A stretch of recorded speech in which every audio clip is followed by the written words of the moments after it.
Okay, so hi and welcome to Think Differently. I think this is our fourth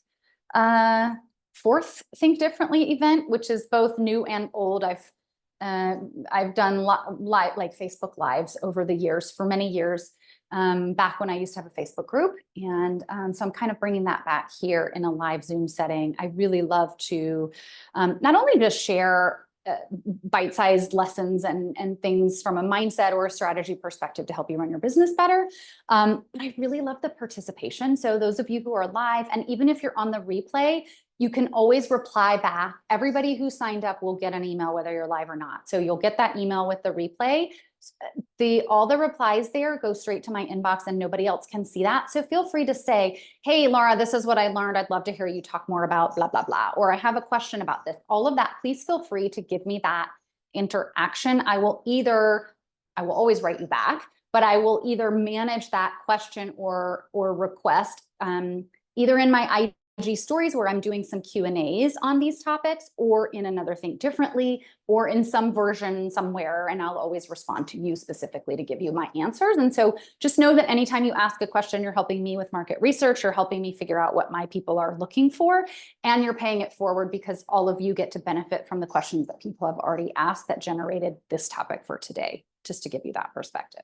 So please feel free to give me insights, questions as you go, whether you're live or on the replay. Let me just introduce myself. My name is Laura Livingston. I am a business and mindset coach, and I really am very passionate about working with people who are passionate about what they do. And so oftentimes people will ask if I specialize in any kind of industry, and I'm like, no, like if my client is running a small business and they're super geeked out about what they do, I'm in. There's something about that that's incredibly motivating to me. I spent 18 years in corporate doing mostly consulting work, mostly change management, working through like HR and like big change projects in big organizations. And one of the things that made me switch careers, I don't know if this is just the next iteration of my career, but made me to become an entrepreneur, is because I felt further and further away and excited about the mission of the organizations I was working for. Most of my consulting work ended up being with really big companies, a lot of banks. And I just ultimately, like, to be honest, at the end of the day, I did not care about their mission. And so I had to find something else to care about, like the executive that was leading the project, or the project itself, or the masses of employees that we were supporting with our big change project. So I always found something, and it's not to say, I'm definitely not poo-pooing my experience. I learned so much, and everything that I learned in corporate, I'm able to apply to my clients now. But that environment did not work for me. And so the mission is the most important thing for me in my work. And you're going to hear me talk. So if you're not passionate about what you do, I'm probably going to bother you, because I'm always going to bring it back to why. Why are you doing this work? Why are you here? Why are you doing it from a fulfillment perspective? And why are you doing it from an impact perspective on the world and the work you're doing? So as a business coach and a mindset coach, I typically focus on the individual and their relationship to the business. And so that's why here in Think Differently, one of the things that I think, there's lots of coaches like me, but I think one thing to understand about my style and the kind of work that I do is I'm not here, and I've actually started throwing this little tidbit into my marketing lately. Like, I'm not here to help you run a business. I mean, I am, but I'm here to help you run your business. So I'm not teaching people how to run a business. Like, here's my generic 4-step plan. I don't have a 4-step plan. I have a coaching framework, but I don't have a 4-step plan because I personally believe that everybody's business is different, just like every human is different. And so even if you are another business coach and you just want something simple, like you want to scale your business, the way that I do that with you is going to be different than the way that I do that with another client, because you're all at different phases. You all have different work styles, different zones of expertise and zones of genius, and different seasons that your business is in. And so what you're going to hear from me today is very much the way that I coach my clients and the way that I think about business, which is you have to take it and make it applicable to you. So please take what works for you. I am making this as general as possible. This is going to help you I'm not going to teach you anything today. let me not say that way. Of course, I'm going to teach you something, but I'm not going to walk you through a how to do stuff process today. And if you like those things, I'm probably never going to teach you that. So you might really be annoyed by me. But my hope is that this is going to help you think about how you run your business. It's think differently. I'm going to talk to you about how I think about business and things that you can be thinking about, ways that you can think about your business differently, so that you can then identify actions to take to move the needle in wherever it is that you're going in this season of business. Hopefully that makes sense. If you have questions about that, please let me know. And then I'm going to just jump right in here to our I'm going to just jump right into the chat of why people here are joining for today, what you hope to get out of it. Again, the topic is what most people misunderstand about doing it scared. And I'm putting that in quotation marks. I think that's a pretty common piece of advice, and one that I ascribe to oftentimes. But what we need to do to think differently about doing it scared, and how to think differently about your comfort zone as an entrepreneur. Okay. Yeah. I always need reminders to get more comfortable with being uncomfortable. Great. Work in progress for sure. Absolutely. Okay. We're definitely covering that. Same. Okay. I think I'm pretty good at doing things scared, but I always love hearing your perspective. Okay. Awesome. Thank you. For me, facing fears and digging into my devotion for my entrepreneur journey. I am on the cusp of a year. I'm on the cusp of a year all in. Yeah. Awesome. As opposed to working only part-time. Okay. That's a really cool, pivotal moment to be in. So just seeing you in that. Okay. So I think the first thing I want to say is doing it scared. Again, I'm not saying it's right or wrong. It's right in the right circumstances. And so if you hear nothing else today, that's really what we're here to talk about, is how do you take that doing it scared advice and apply it? And how do you not apply it when it doesn't make sense for you? That's very high level, kind of where we're going today. And the reason I think this is so important is because I think entrepreneurship by itself, right, is creating something out of nothing. There are many people out there. There's lots of things that we can learn. If you just started a business yesterday, this can be learned. This is not rocket science. It doesn't have to be as hard and as complicated as a lot of people out there like to think that it is. And it is a forever long learning curve. It's always going to be a learning curve. It's something you can learn, and you will always be learning as an entrepreneur.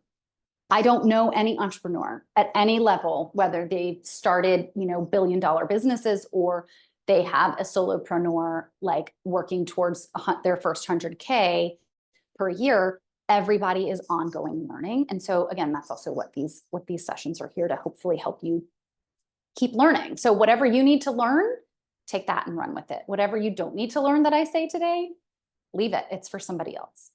But again, this topic is so important because our comfort zones affect probably, you had to get, I don't know anybody who didn't get out of their comfort zone to start a business. I certainly did. And I have a high risk tolerance, a high enjoyment of change, which is sort of rare. Most people are not all that excited about change. And I still had, so I was primed maybe from a personality perspective, my nature is kind of sure, yeah, let's go for it. And I was scared to death. So entrepreneurship brings up that in general, because it is really you're making up your own rules as you go, always, and you're learning always. And I think it has to do with a couple of other things, so I'm just saying this before I jump into the rest of the content, because I want you to think about which of these resonates for you the most when I talk about your comfort zone. I want to talk about this I hope this preface is making sense. So it's how you think about change. Your comfort zone can be, right, in this context, how you think about change, what your risk tolerance is, right? And specifically financially, right? I don't know about you, but I didn't make anything my first 2 or 3 months in business, right? Like no money coming in. How did I manage that? I had a high risk tolerance for waiting for the money to come in, right? And some people don't have a high risk tolerance and they do it anyway, right? Which is pushing you even more outside your comfort zone. So it's financial, it's that piece. It's your relationship to work as a concept. Many people are like me in that you may or may not have burned out or burnt out at some level of your previous career. I've burnt out multiple times. That's a big piece of my story. And so how I thought about work and how I wanted to relate to just my calendar, for example, my work calendar, I wanted to relate to that differently. Like everything I used to do at the end of my career when I was burnt out was just like, I don't want to do it. I don't want to do it. This is all, why am I doing this? This is meaningless. And now I can still, this is still something for me to be working on every time I hit a new level in business. As much as I love my clients, and the truth is when I see them on my calendar, I really do love that. When I feel that my calendar is too full, whatever that means to me, I can get overwhelmed and really stressed out by just, oh, the work needs me. Oh no, this stresses me out. I'm going to burn out again, right? Like I can go right back into that space because I've been there before. So it's about how you relate to work, overwork. If you've overworked, for sure, you're going to see some pieces in here for you. It's how you relate to freedom and agency, which is another reason why a lot of us started our businesses. It's how you relate to your value and your worth, right? A lot of us see the way we do work can be the way that we prove our value to ourselves or to others, right? Just from a mindset perspective, or the way that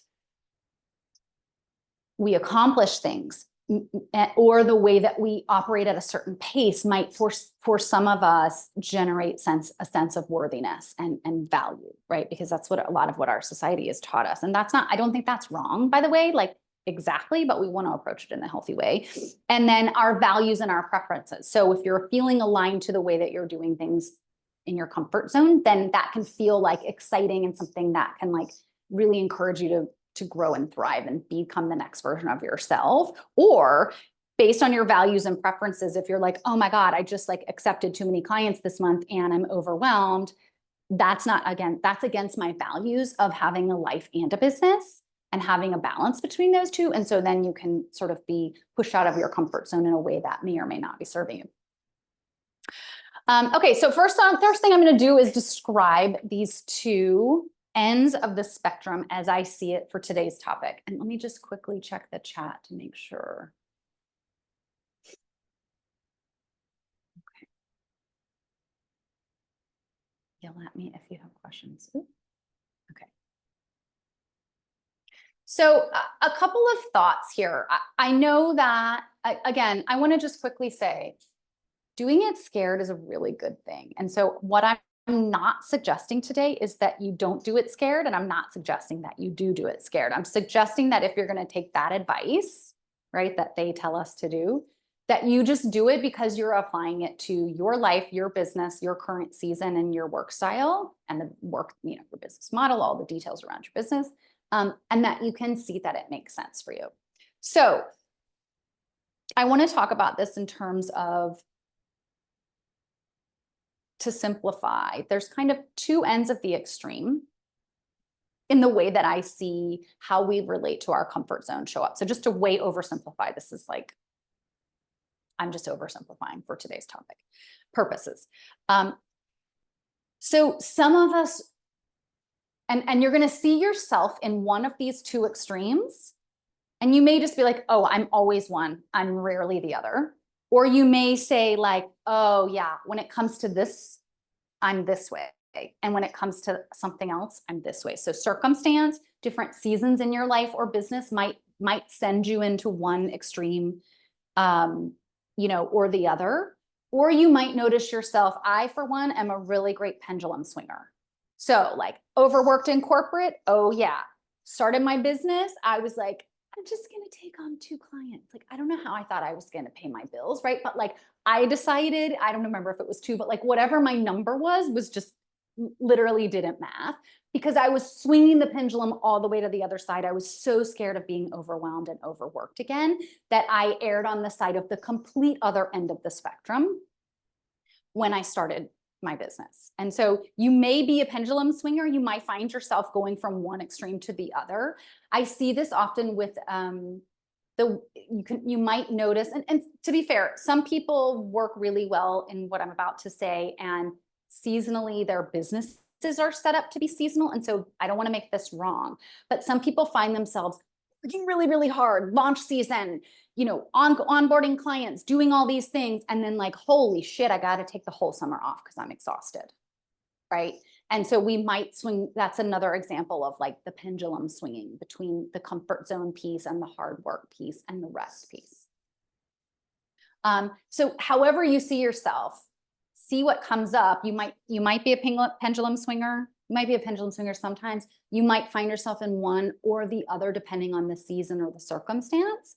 Or you might just find that one is like, oh yeah, that's pretty much me 90% of the time. That's my tendency. So just to give you that perspective. So one end of the spectrum of what I find is let's just call it like the pusher. Okay, you know what? Like, give me the like the athletic coach mentality, the old school. I don't want to say like, but the old school like athletic coach mentality of just like, lift more weights, blah, blah, blah, right? That can be incredibly motivating to a point, right? But if you've been running at full speed for a marathon, that is really just like you're probably not even hearing it, right? Like, and I'm not trying to suggest the coach, but I think this concept of how we operate and how if you use that, I'm not saying coach like I'm a coach. I'm saying coach like how you might coach yourself or how you might talk to yourself, right? Like, or what you're looking for in the people that you work with, like that push you. That is not wrong. And it's about the overlay between how you operate and how you're motivated and what's actually happening in real time, right? Because I might need somebody to tell me to go to even get to mile 1 for a marathon, right? So like that would be incredibly helpful for me to be like, okay, I can do this. But if you're telling me to go faster at mile 26, when literally my whole job is to just cross the finish line and it does not matter how fast I'm going, like you can see how that is too much pressure, too much, going too far. So the doing it scared pushers, or when you're in that season or that pendulum swing, you're pushing, you're saying things like, I'm gonna do this, right? You're often motivated by somebody told you can't. You might be motivated by a competition. You might be motivated by some challenge that you set for yourself of like, I'm gonna try to post 5 times a week, or I'm gonna try to like do these things. Like sometimes that is incredibly motivating for this side of the pendulum. These are oftentimes my high achievers. Again, my video is going. These are oftentimes my high achievers, whether you're a high achiever in a certain season or not. Again, however you want to identify, we're not going to put people in boxes here, but these are my high achievers. This side of the pendulum is also someone who at this point in time is really resonating with and excited about making a lot of change. And sometimes this is like a lot of change all at once. Like the person who's like, it's fine, I will burn this business down and start over. This isn't working, I'm out, we're gonna do it like this. Here we go. And they're willing to burn it all down and start over and work their asses off to get it back up and running in a different way, because that is the motivator for them. That drive gives them something to do. And again, I'm talking in real extremes here, right? You can already see we don't want to go too far down this path, and being in action is always a good thing, but we want to make sure that we're doing this in a healthy way. So other end of the extreme can be me when I burned out of corporate and started my own business. And action did not feel safe for me. Working a lot did not feel safe for me. How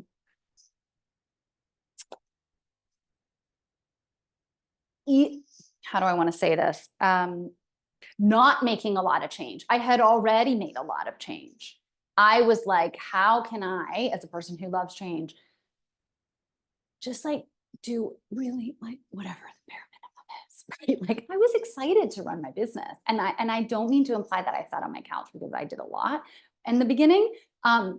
But that mindset and that mentality of like, please don't overwhelm me, was just driving every choice that I made as a business owner, every conversation I had with a client or a potential client or a networking person.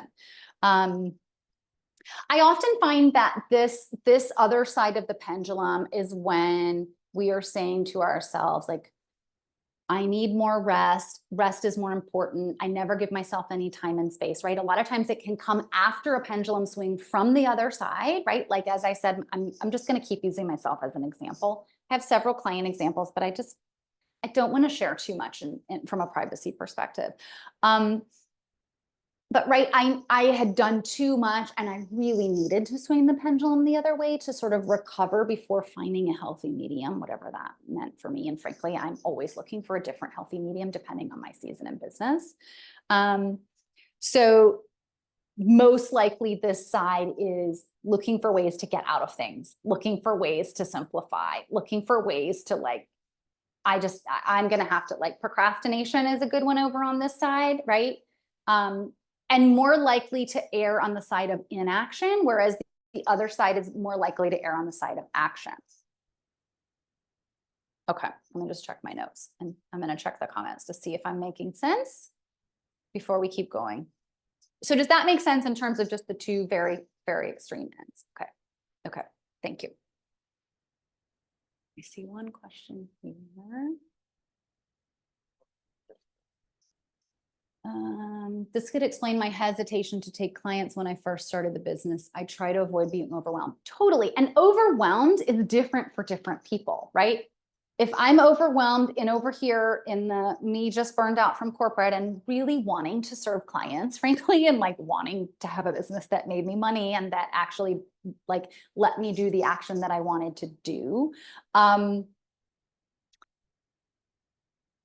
that worry that it might swing to the other side, because I just frankly didn't know I had never experienced a healthy way to operate at work, really.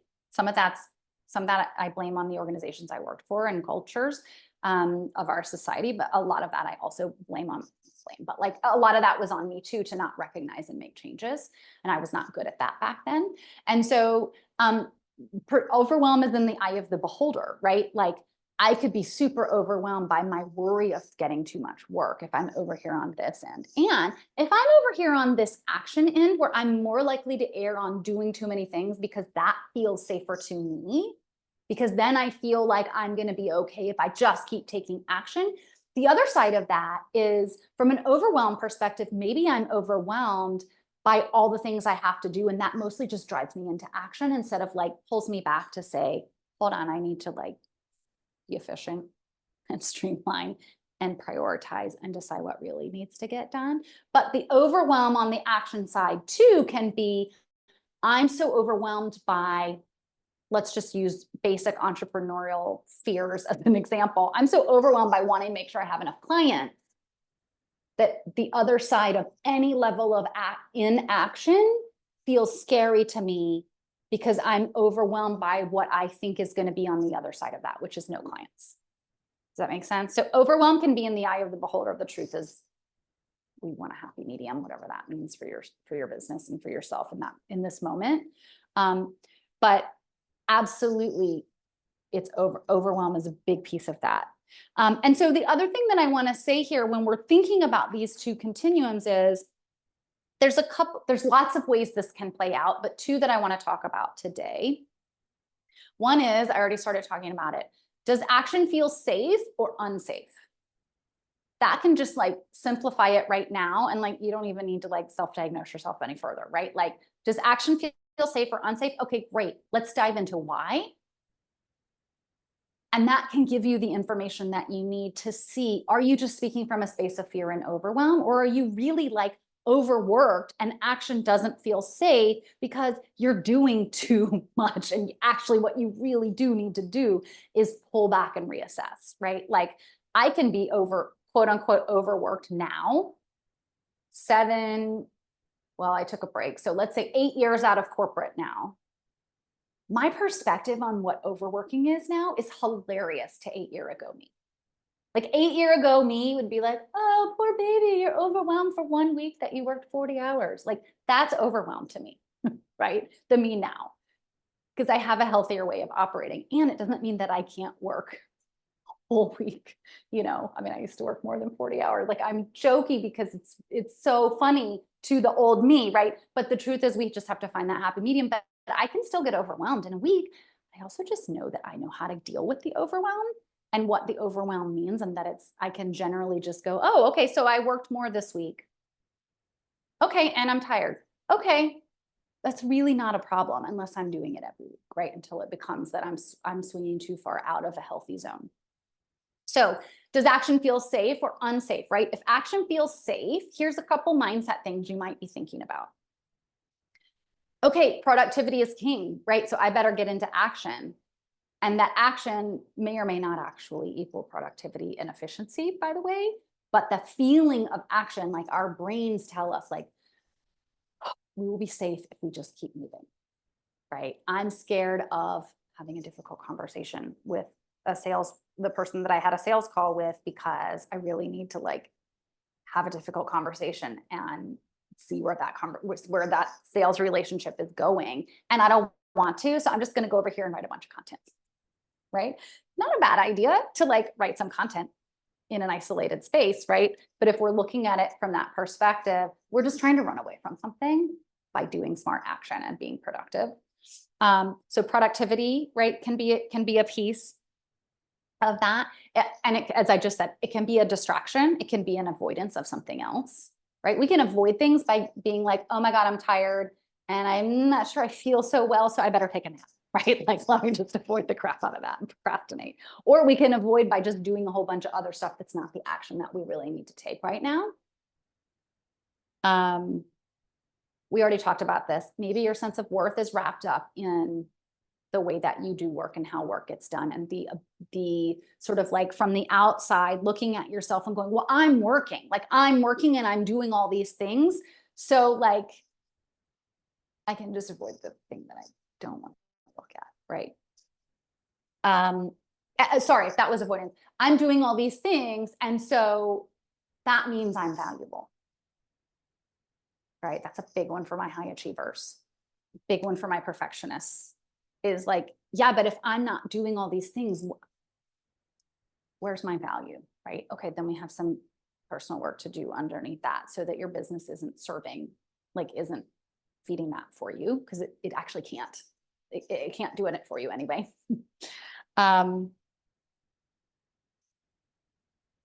Yeah, staying in action. And then purpose and meaning. This is another interesting one that I see a lot. I never would have known this before I started this work, working with people who feel very deeply passionate and purposeful about their work. But sometimes the action of running the business can become the purpose, as opposed to the purpose that you set out, which is like to serve your clients or create your product or whatever the thing is. And so sometimes we stay in action to prove to ourselves that we are purposeful and we are doing meaningful work. And again, that doesn't mean that you're not, but it can pull us into too much action, or action for the sake of action, or just action doing things that may or may not move the needle in your business. And I'm very big on efficiency and being strategic in all of your actions, not just strategy, like external strategy, but strategy like internal to the business, how you manage your time, how your team works, things like that.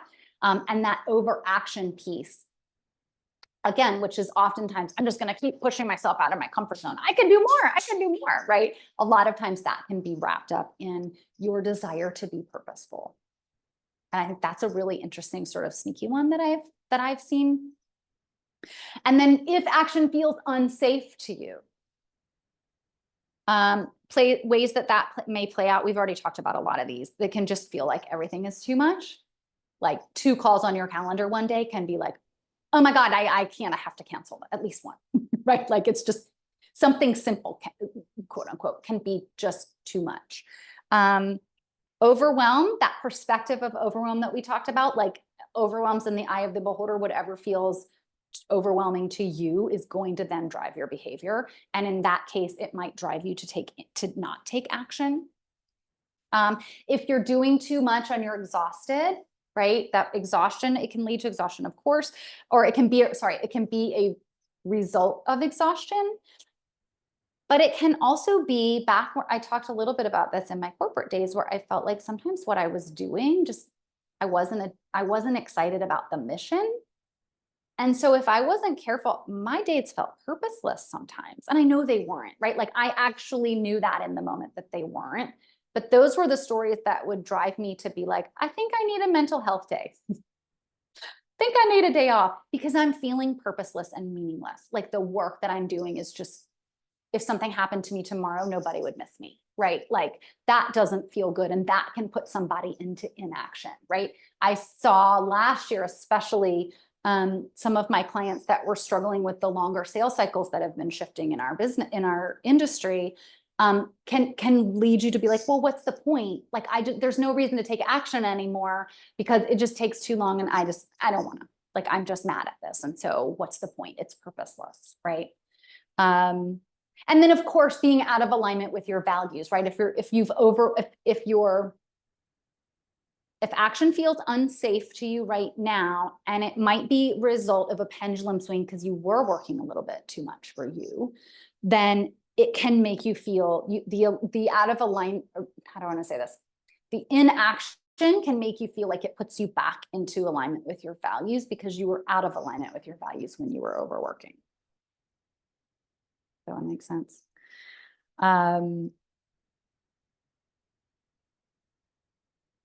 Okay. So does action feel safe or unsafe is one way that you can get this awareness and then kind of start to figure out where to go deeper. Okay. Internet connection. Okay, yeah, no problem. You can catch the replay. Okay, good. Still struggle with that a bit. If my husband's at work, I should be working. Oh my God, 100%. 100%. I have this really like, what do I want to call it? Funny part of myself. My partner generally is out. He's retired, but he'll be out. He's very busy. He'll be out for the day. And actually he came, so it's about 2 o'clock when we started this call. And he'll oftentimes come home around, I don't know, somewhere between 2 and 3. And I will have this like little kid in me that should be doing her homework feeling of like, what did I accomplish today? And like, this does not come from him. Like he did nothing but arrive home. And all I'm doing is like, what do I have to show for my day? Because that's how I had to operate as a kid in a really, really tough, pressury high school where like we had to account for all this stuff in our homework and like prove that you're doing all that. Like, what? Like that was from 30 years ago, right? And like, still this funny part of me that's like, oh, I need to tell him what I did. No, he really doesn't hear it, honestly. Like, it's just not relevant. And I don't, but it's a funny little thing that pops into my head, right? So, and again, we can just notice those things. I just want to also be clear, like, this is my relationship to working and my burnout and all of these things does not keep me from running a successful business. It's just the mindset piece that I'm constantly paying attention to, right? And it's the thing that my coach helps me with. And it's the thing that I just know when someone says, you know, what's too much, I'm always going to tell them the answer that is probably not really the answer, right? Like the truth is probably going to be a little less than what I think is too much. That's okay, right? And I actually manage my time that way. I think this is going to be like this, so I'm going to add one more. I think this is, or, you know, one less of that is probably the truth. I hope that makes sense. Okay, I want to share one more way that this plays out and then give you a couple of examples before we go. Yes, you realize so much, right? That little, I don't know what I was. I must have been 15, 16. That little part of me that's like, let me tell you. Oh, and actually, like, I'll give you this perspective back. The grown-up me says to that part, like, it's okay, we are in charge now. Like, the cool part is we actually are free. We actually are in charge. I am the boss of me, right? Like, I am the boss of me. Isn't that awesome? Right? Because that chick, she had a lot to do and she was not in charge of her life, or she didn't feel in charge of her life. So yeah, feel free to steal, like, oh wait, I'm the boss of me. Okay. And also I bet your husband doesn't care either. Not care, but not care, right? Okay, really quick. One other sneaky thing that I love to look at here.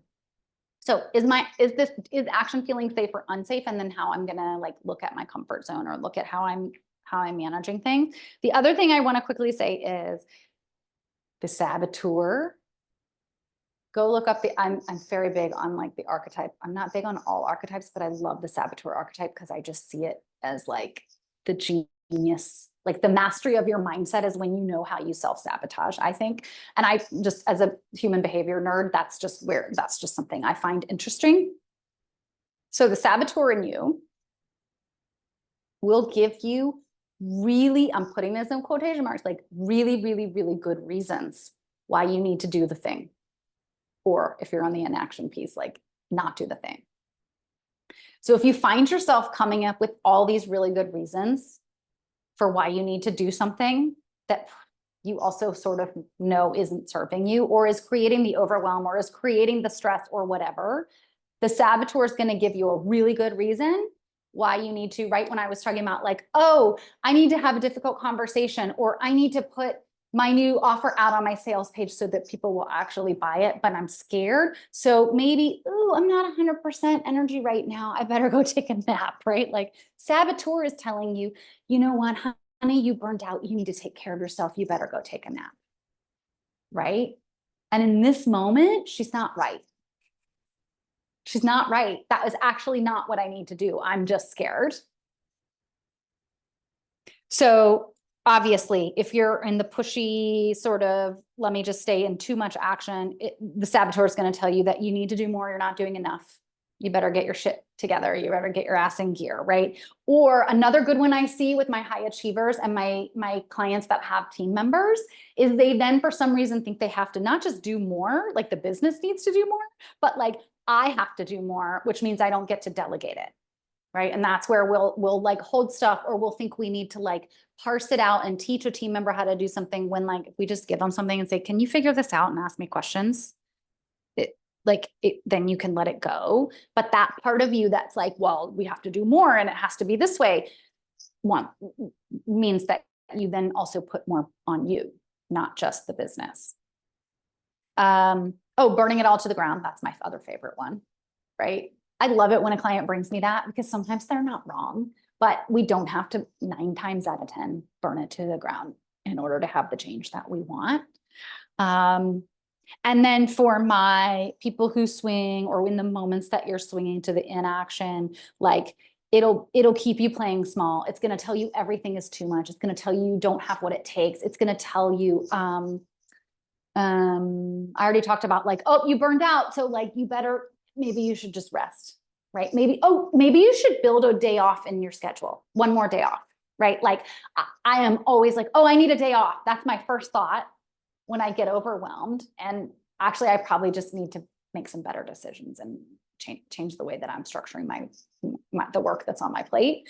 But I'll be like, oh, I have to take a day off, right? I take plenty of time off. It's already built in. And then the other thing I want to say about this is if you're pushing yourself out, just back to the beginning topic, if you're pushing yourself outside your comfort zone, or you're working with someone who's pushing you outside your comfort zone, again, back to the beginning, please don't hear me that is wrong, but we just want to make sure that we're pushing you to work your edge, which is why I'm presenting these 2 continuums for your result. Because if I'm in a space of overwhelm and I just want to pull back, then me telling myself or someone telling me that I just need to do more, that's just like, I may as well be speaking another language because my nervous system is not going to respond to that. That feels unsafe, period. And so my job is, and this is a whole nother topic for a whole nother day altogether, but my job is to work my edge, meaning how can you do a little bit of the healthier action? And that's your challenge for yourself today is like, where can I find a small baby action that I could take to work my edge in this moment? I'm scared to do a bunch of sales actions that I know will create my next level in my business, and instead I want to take a nap, right? The answer isn't go make all those calls right now or go take a nap, right? Those are the two very extreme versions. The answer is, if you're feeling like you want to take a nap, how can you find a baby step action where you can just make a plan for all of those instead, right? Like that might be an easier way for you to get in. Have a conversation with your coach. Okay, these are the 3 conversations I need to have. I'm going to sit down with my coach and make a plan for how I'm going to have that conversation. And then I will feel like I don't maybe need a nap. I might still be scared, right? Pushing myself out of my comfort zone, but it's not so far out of my comfort zone that it's nervous dysregulating and that I can't just show up for something. The other thing I often see with my clients is they'll be like, yeah, we had this homework assignment and I couldn't do it. And sometimes that's fine. We'll just, okay, fine, we'll give you another week and then we'll meet again. And sometimes it's like once they can't do it for 2 weeks, we're going to just have a conversation, not because they need to effing do it, but because there's something that we missed that either needs to be discussed, or maybe we realize like, oh, actually, like that just mostly needs to be delegated to your team and all you need to do is set up the parameters. Like sometimes it's just they couldn't get to it because other things are more important and we need to move some things out of the way. Sometimes it's like mindset stuff, right? And so not to say that procrastination is a problem, but it's just a like, oh, let's just find out what's going on there. And then our job together is to work their edge. How do we just find a baby step action that gets you where you want to go? Do we need to look at the mindset? Do we need to move some practical things out of the way so that you actually have the time to do this? What's happening on the back end? Because procrastination is a good one. But procrastination can happen on both ends, right? I could be in super, super mega action, not necessarily working on the things that I need to be working on, right? But oh, I'm too busy. I am too busy to have that difficult conversation. So let me just be too busy for 2 more weeks and then I can avoid it, right? That's a different kind of procrastination, but it's still procrastination on the pieces that will move the needle in your business. So your job, your homework, your challenge is to work your edge. How can you find yourself a step? And you can find stuff. I also will challenge you to go find an action that you can take in your kitchen that represents the reflection of what you need to work on, because there's so much, and maybe your kitchen, maybe it's somewhere in your house, but I love to take like a chore or a daily thing that happens all the time in your home and find a way to work that. Like, this is not an example for today's conversation, but back when I used to have my cat who's since passed away, he was very strong, very hungry, very bossy, very loud presence in my life. And I was working on at the time, how to put my needs over others and to put my needs first before I took care of other people. And so what I would do every single morning when he would meow to me to feed him is I would first go make my coffee. And then I would feed the cat, like the tiniest thing. But that meant that the first action I took in the morning was to take care of myself instead of someone else. And that helped me to create new pathways in my brain. That helped me to, integrate what I was learning. It helped me to do all the things. And also he was perfectly fine to wait. Like what, how long does it take to make coffee? 3 minutes, he was loud. He was annoying in my ears, but it helped me to create those. So go find something in your kitchen or in your house that you can do to work your edge. Okay. I am going to wrap us up here in just a sec, but I see a question. So if you want to stay on for a few minutes, please feel free. And if you need to go, no problem. You can catch the last question or two in the replay. Okay. Curious if you have any tips for recognizing when you actually do need to take a break when it's the saboteur. Yeah, I think first off, like just practice. Like the cool thing about running a business is like most of the time there's nothing like, I wouldn't practice on like client work. But I find that like the business stuff, all the other stuff that you have on your plate as a CEO, there's always a really good area that you can practice in. And so I'm really big on practice. I'm really big on experimentation. So, maybe if you're having, because I definitely have like energetic fluctuations, right? And I can sort of track some of that. So some of it you can track. Every time, but you can also just like, sometimes it's just like certain clients make you tireder than others, or certain kinds of calls make you tireder than others. And like, is that okay? Like, do you really need a break? Or is it just that like normal stuff? Like sometimes I just get tired. Okay, That's just normal. Like that's not the burnout fear in me wants to decide that that's not okay, but it is actually just okay. I think the other tip I'll share with you is it a pattern is a question I'll often ask. Is it a pattern? And then where does this pattern show up? So if you feel like every day you need a break, you might need a break. Like literally, you might need a break. But what does that break mean? Does that mean if you work 1 hour less per day, that might just do it? Does that mean, like, it doesn't need to be some pendulum swing to the other end of like, you need a 3-week vacation. It might, right? If you're completely burned out, and I think too, like most people know when they're completely burned out versus is it like a symptom? Am I getting a little like, oh, that was a lot, right? Like I had a big week last week. I have onboarded more clients this month than I normally do at once. And so I have had a lot more to hold in a given week, and new clients take more time. They just do than for most people. New clients at the beginning takes more time than it does for an ongoing regular month of client work for me. And so I was really tired last week, but I should have been really tired last week. And nothing's really changing in my schedule. It's a short-term 1 to 2 week kind of adjustment. And I made that decision knowing that. And so but I also did some other things, like said no to some social things last week and put out less content. And, I made some other adjustments to accommodate for that. But I'm also just okay with like being tired now because that just is not, I'm just deciding that it's not a problem because it's not a pattern. Back to the question, like, is it a pattern and where is it a pattern might help you decipher that. I hope that's helpful. I'm curious how to do it scared when you're looking at bringing in help, whether it's a team member or consultant or a third party to handle some aspect of your business. Yeah, so I think the doing it scared piece, how do I want to say this? Like if bringing someone on is scary, then I really love telling the person that you're thinking of hiring as an example, like, hey, this is hard for me, right? For whatever reason, like this, it's hard for me to ask for help, or it's hard for me to delegate, or I don't really know how I want to have this work because I've never done this before. Like if it's the first time you're bringing on a VA or something like that, right? I've never done this before. It's actually a really good thing to tell this person. See how they respond. Can they support you?